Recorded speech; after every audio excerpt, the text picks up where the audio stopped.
ധനലക്ഷ്മി ബാങ്കിൽ ജോലി തരപ്പെടുത്തി നൽകാമെന്ന് വാഗ്ദാനം ചെയ്ത് മാന്നാർ സ്വദേശിയിൽ നിന്ന് 9.25 ലക്ഷം രൂപ തട്ടിയെടുത്ത ആളിനെ മാന്നാർ പോലീസ് അറസ്റ്റ് ചെയ്തു.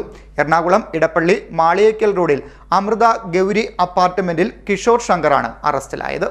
ബാങ്കിൽ ജോലി വാഗ്ദാനം ചെയ്ത് ലക്ഷങ്ങൾ തട്ടിപ്പ് നടത്തിയ കേസിൽ പ്രതി അറസ്റ്റിലായി. ധനലക്ഷ്മി ബാങ്കിൽ ജോലി തരപ്പെടുത്തി നൽകാമെന്ന് വാഗ്ദാനം ചെയ്ത് മാന്നാർ സ്വദേശിയിൽ നിന്നും 9.25 ലക്ഷം രൂപ തട്ടിയെടുത്ത ആളിനെയാണ് മാന്നാർ പോലീസ് അറസ്റ്റ് ചെയ്തത്. എറണാകുളം ഇടപ്പള്ളി മാളിയേക്കൽ റോഡിൽ അമൃത ഗൗരി അപ്പാർട്ട്മെന്റിൽ കിഷോർ ശങ്കറാണ് അറസ്റ്റിലായെന്ന് പോലീസ് പറഞ്ഞു.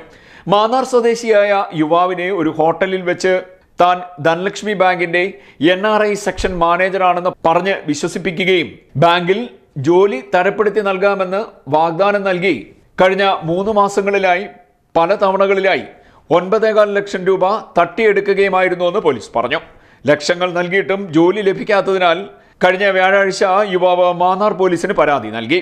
തുടർന്ന് SIമാരായ അഭിരാം CS, ഗിരീഷ് എന്നിവരുടെ നേതൃത്വത്തിൽ അന്വേഷണം ആരംഭിക്കുകയും ASI Riyas, senior civil police ഓഫീസർമാരായ Sajid, Sutheesh, civil police officer Hariprasad എന്നിവരടങ്ങിയ സംഘം എറണാകുളം ഭാഗത്ത് 3 ദിവസത്തോളം താമസിച്ച് തിരച്ചിൽ നടത്തുകയുമാണ് ഉണ്ടായത്.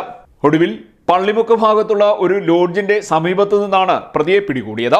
തിരുവനന്തപുരം, എറണാകുളം തുടങ്ങിയ സ്ഥലങ്ങളിൽ സമാന രീതിയിലും ബാങ്കിൽ നിന്ന് ലോൺ സംഘടിപ്പിച്ച് നൽകാമെന്ന് പറഞ്ഞും തട്ടിപ്പ് നടത്തിയിട്ടുള്ളതായും പ്രമുഖരായ ആളുകളെ ഉൾപ്പെടെ തട്ടിപ്പിനിരയാക്കിയിട്ടുണ്ടെന്നും പോലീസ് പറഞ്ഞു. 2016 എറണാകുളം സൗത്ത് പോലീസ് സ്റ്റേഷനിൽ രജിസ്റ്റർ ചെയ്ത കേസിൽ റിമാൻഡിൽ കഴിഞ്ഞ ആളാണ് പ്രതിയെന്നും പോലീസ് അറിയിച്ചു. Chengannur judicial first class magistrate കോടതിയിൽ ഹാജരാക്കിയ പ്രതിയെ റിമാൻഡ് ചെയ്തു. CDNet news, Mannar.